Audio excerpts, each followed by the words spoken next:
I remember a mother once told me, "Doctor, my baby cries every time I give it a massage." So she finally stopped. And then her mother-in-law and her mother said it's probably because she didn't use mustard oil. And now she's in a family debate about massage oils. We've all had that moment, haven't we? Let me bust that myth, soothe your doubts, and guide you with a method that actually works for your baby and your sanity.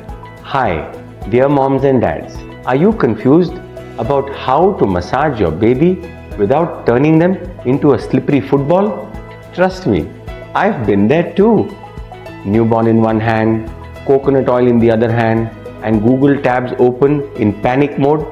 But today, me, Dr. Abhinav Malhotra, father of 2 and a pediatrician, I'm going to give you the real, safe, doctor-backed way to massage your baby without tears, fears, drama or acrobatics. So let's dive in. Always start by choosing the right time and setting. In India, some families do a pre-bath massage, some an after bath. Both are great. Just remember to avoid that cool breeze during a massage time, especially in winters. The best time is when your baby is calm and not hungry. This could be after a bath or before bedtime. Keep the room quiet. Warm room, soft light, no fan or AC directly blowing on your child. It's like a spa treatment with a loving connection. So be gentle and calm. Step 2. Pick the right oil. Cold, pressed oils are best. Coconut oil, almond oil, or even baby oils. Avoid mustard oil, especially in winters. It can irritate the skin. Do a patch test. For example, apply the oil on the ankle 24 hours before you decide to use it on your baby. If the baby's legs don't react and don't look over glossy like some jewelry, then you are good to go. If it's too shiny or reactive, avoid that oil. Step 3. Always during a massage, use gentle strokes.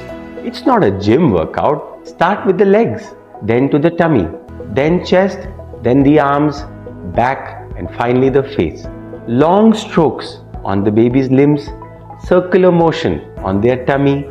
Never apply pressure on joints or those soft spots called the fontanelles. And the golden rule, if your baby is smiling or cooing, you're doing it right. Step 4. Face massage should be always super gentle. Just use the fingertips, small circles on the forehead, cheeks and jaw. Avoid the eyes and nose. If your baby doesn't like it, just skip it altogether. A bonus tip is that it actually helps with the teething pain if you gently stroke around the jawline. Step number 5. Watch for baby's cues. If your baby cries or arches its back or just flails in anger, pause. They're done. Some babies actually doze off. That's a win-win situation during a massage.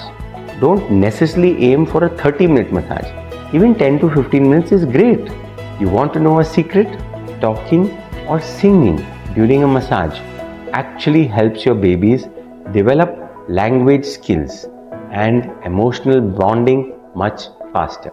Yes, massaging plus humming your favorite lullaby is actually equal to a mini brain boost. So, now that you've understood the prerequisites of the massage and step, I am going to, in part 2 of this video, dive deep into the ways to massage step by step and which oil to use and which motion to use. So keep following for the next video.